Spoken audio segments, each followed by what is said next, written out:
Hello friends, welcome back to my channel. అందరూ ఎలా ఉన్నారు? బాగున్నారా? మేమైతే చాలా బాగున్నామండి. వెజ్ మటన్ కర్రీ అని ఏంటని ఆలోచిస్తున్నారా?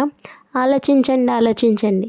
ఈ వీడియో చూడకముందు ఎవరైనా గెస్ చేస్తే నా కామెంట్ బాక్స్లో కామెంట్ చేయండి. ముందుగా ప్రాసెస్ చూసేద్దాం రండి, మీకే తెలుస్తుంది వెజ్ మటన్ కర్రీ అంటే ఏంటో.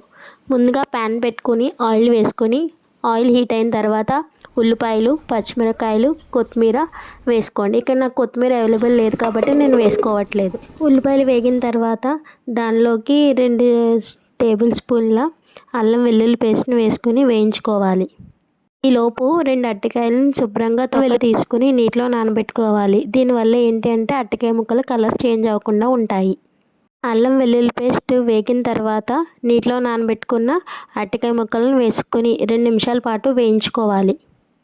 టీ స్పూన్ పసుపు, సరిపడినంత కారం, రుచికి సరిపోయేంత ఉప్పు వేసుకుని 1 నిమిషం పాటు వేయించుకోవాలి. దానిలోకి గ్లాస్ వరకు వాటర్ వేసుకుని ఉడికించుకోవాలి. ఎంతో టేస్టీగా ఉండే మటన్ కర్రీ లాంటి కర్రీ, అరటికాయ కర్రీ రెడీ అయిపోయినట్లే. ప్లీజ్ వీడియో నచ్చినట్లయితే